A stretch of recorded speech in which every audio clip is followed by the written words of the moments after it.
There we go. Alright, we gotta go 10 minutes and then we gotta, somebody's gotta go up there and punch it again. So I want to punch something. no, I don't know. Jennifer. Oh, man. Okay, turn to page 470. Alright, we're gonna be going over squares and square roots. Okay? Hopefully I've got that table in good enough. Okay, squares and square roots. You guys have dealt with this a little bit, right? Yes. Now, we can do square roots by hand, but I've only seen it once in my lifetime, and we're not going to go there. Okay? So, we are going to use the calculator. Alright, so get out your calculator. Are you a little part of the square root? That's a good thing. Thank you. Alright, in order to do a square root,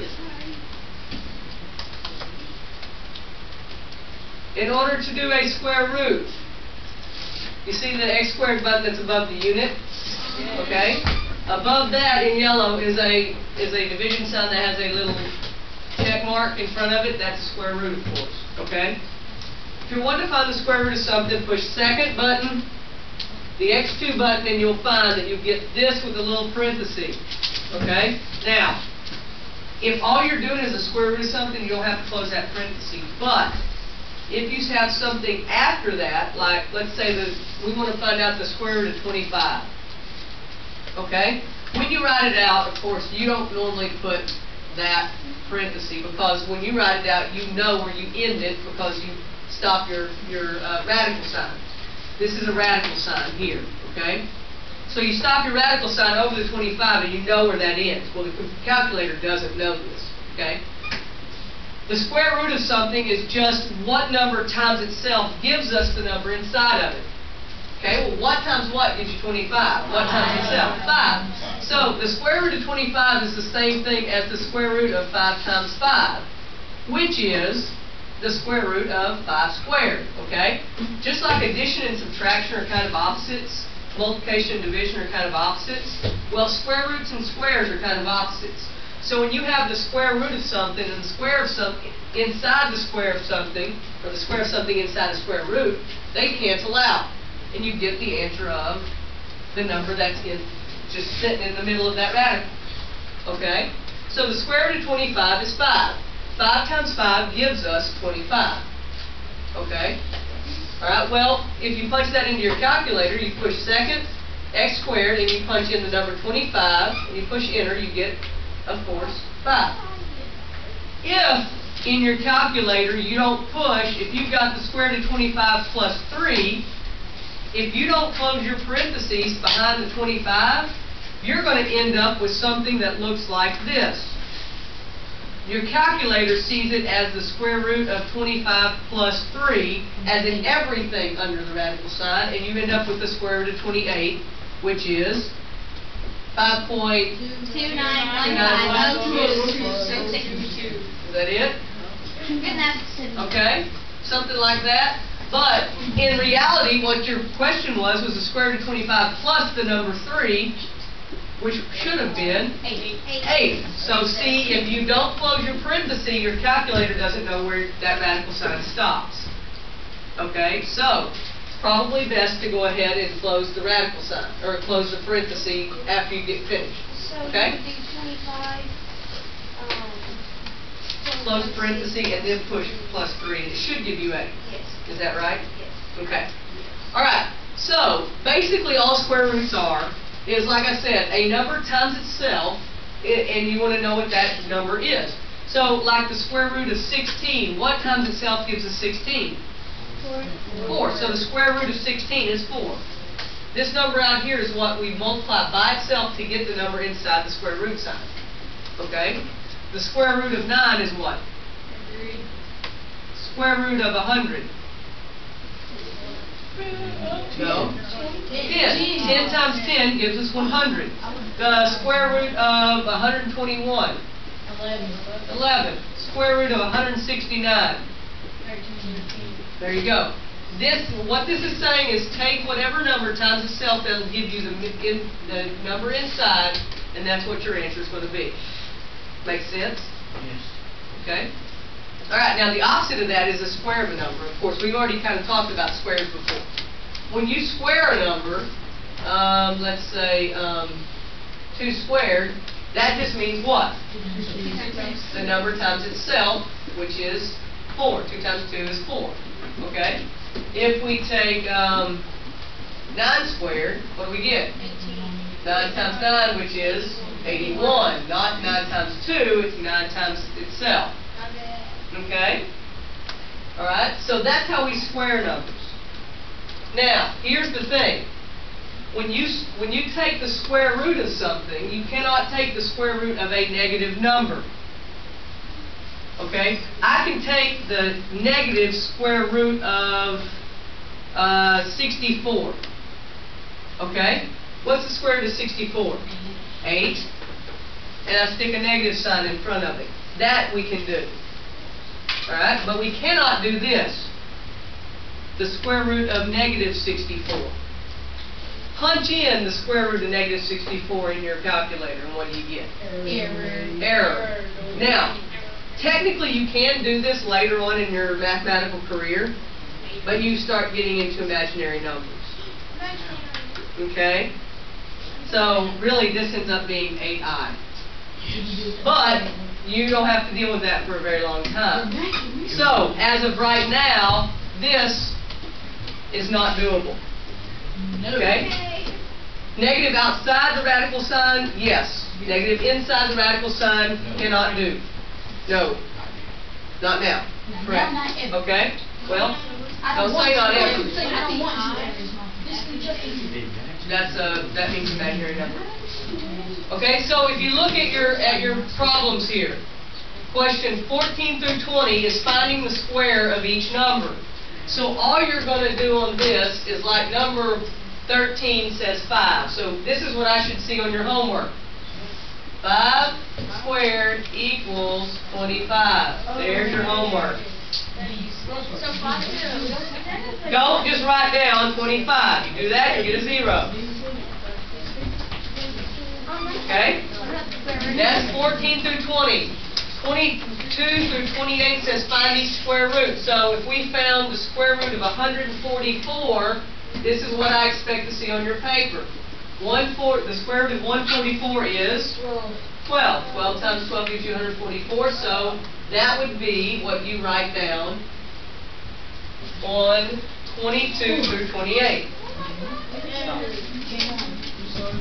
Okay?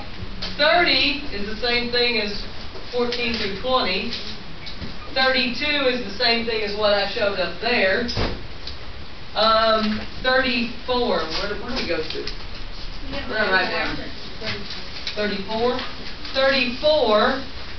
What is the area of Michigan? Okay, I'm not going to do that one for you, but what's the area of Florida?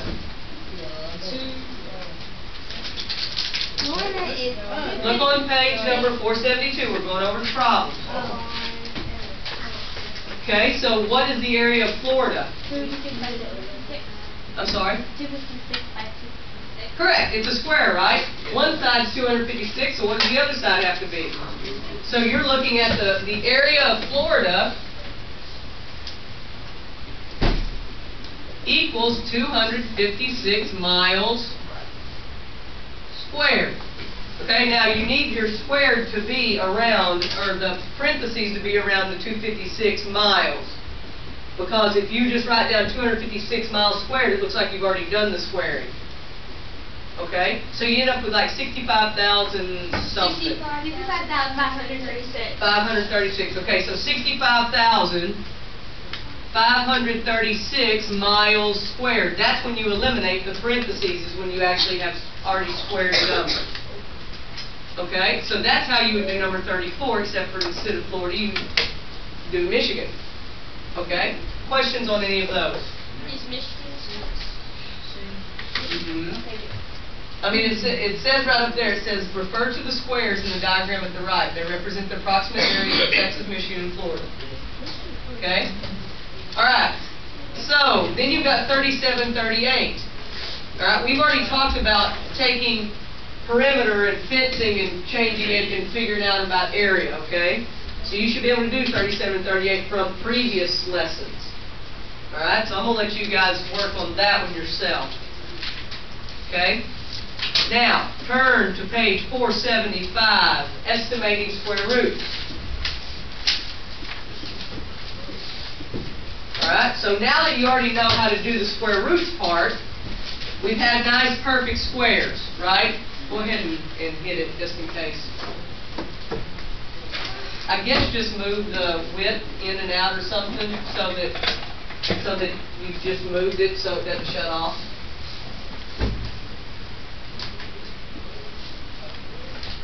Okay, so now we're going to go to estimating square roots. Okay?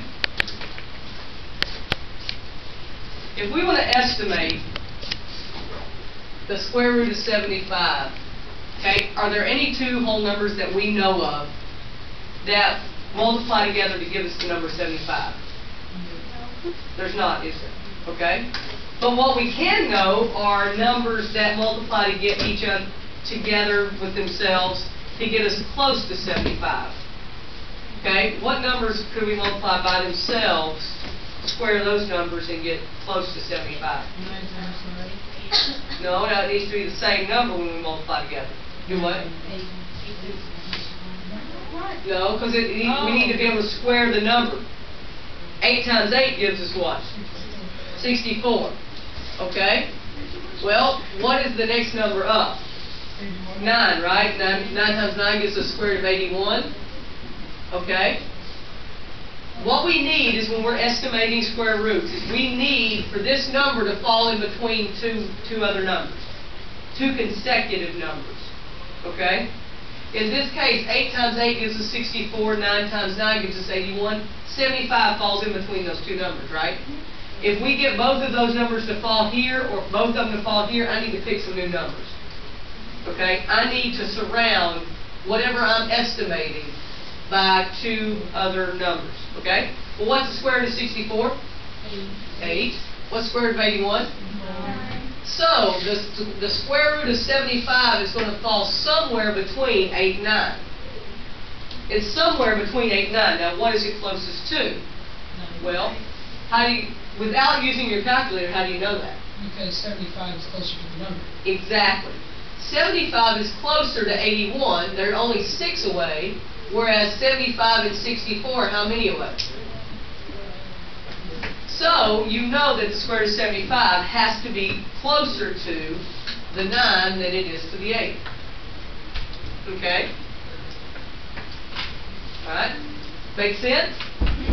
This is how I need to see your homework. Yeah, there you go. Alright? Let's say that we wanted to look at the square root of 11. Well, what two numbers can I multiply together that are the same number together that would be close to 11? 4. Okay, 4 times 4 is 16, so it would be on this side. What would be the one? 3 times 3. Right, 3 times 3, which is 9. So if I take the square root of 9 and the square root of 16, the square root of 11 falls in between that, right? Well, what's the square root of 9? 3. What's the square root of 16? There we go. So the square root of 11 falls somewhere between 3 and 4. Which one does it get closer to? 9. The 9. That's only 2 away. That one's 5 away. Therefore, the square root of 11 is approximately 3 point something. So that's what we want to show on our, that's what we want to. Can't do 12. Nothing. There's not a whole number that multiplies by itself to get 12. These have to be whole numbers that multiply together to get the one from each side. What did you say, Christian? On our homework, it just says 20, so when we put 2. What? Oh, on page 477. Right. 14 through 20, you'll do just like this. But there isn't any numbers on the side like that. It's just. Right. You have to figure out what the numbers are. Oh. You have to figure them out. What do you mean? Square root of 11 is number 13. We started out with the square root of 11. You've got to figure out what numbers go on each side. How would you do that? Well, we just did it. What two numbers multiply together by two numbers that are the same, multiply together to get something close to 11. Well, 3 times 3 is 9, so that's why we put it there. And the next number up you have to do the next number up. So it has to be 4 times 4 is 16. Okay? If you end up with both numbers down here, if you did 2 times 2 is 4, and 3 times 3 is 9, and they both ended up here, and 11's up here, then you got to change numbers. You got to get one on this side, one on that side, but they need to be consecutive numbers. Okay? So if we did number 15 is square root of 35. Okay? So what two numbers multiplied together themselves would get close to 35? 6 times 6, 36, so it has to go over here. And what's the number before that? 5 times 5, so that has to go on this side, 25. Well, what's it closest to? 36. 36, right? So we've got between 5 and 6, so it's closest, the square root of 35 is approximately 6. It's 5 point something. It's going to be less than that. It's going to be 5 point something. Got it? Okay? So that's how you're going to do the first bunch of problems, 14 through 20. Now, 22 through 28, you're actually just going to use your calculator. Okay? You're going to punch in the take the square root of that number, and then round it to the nearest 10. Okay? 30, you are going to graph them on the same number line. So, let's see, what was it? The square root of 34. So it's a little bit less than 6. And let's see, 9 times 9 is 81, 10 times 10, so it's between 5 and 10. So you need to make your own number line, punch them into the calculator, and find out where they end up, and plot that point, wherever it may be. Okay? So that's going to be number 30. 32, okay? All you're doing on 32 and 34 are plugging numbers into formulas, okay? Now, 34 is a little bit different, because if you read it, it says you can use Hero's formula to find the area A of a triangle if you know the measures of its sides A, B, and C. So A, B, and C are the sides, okay? But then it says the formula is A equals square root of S times S minus A times S minus B times S minus C, where S is half of the perimeter. Well, what's perimeter? Length around that. It's the length of the sides around it, right? So you just take the sides and add them together. That's the perimeter, and it says S is half of that. So add the sides up, divided by 2, and there's your S. Plug the S into the formula, and then plug all of the stuff in where it needs to go. Okay? I'll give you a little hint on that one. All right? Yes. How do you square a foot of Well, you're not squaring, you're taking the square root. Yeah, but it says it's It says to graph the square root of 34 and the square root of 92 on the same number line. You're going to take the square root of 92 in your calculator, punch it in, take the square root of 34 in the calculator, punch it in, and then put a dot where they land on the number line that you create. You're not squaring anything. You're taking the square root. first part of the 100. Oh, first part, not the second part. So, number 30. Uh-huh. Well, how would you square 5? What's 5 squared? Right, because you said 5 times 5. Well, what's 5.8 squared? 5.8 times 5.8. It's just that number squared. Any other questions? All right. Go ahead and put your stuff up. Bell's about to ring.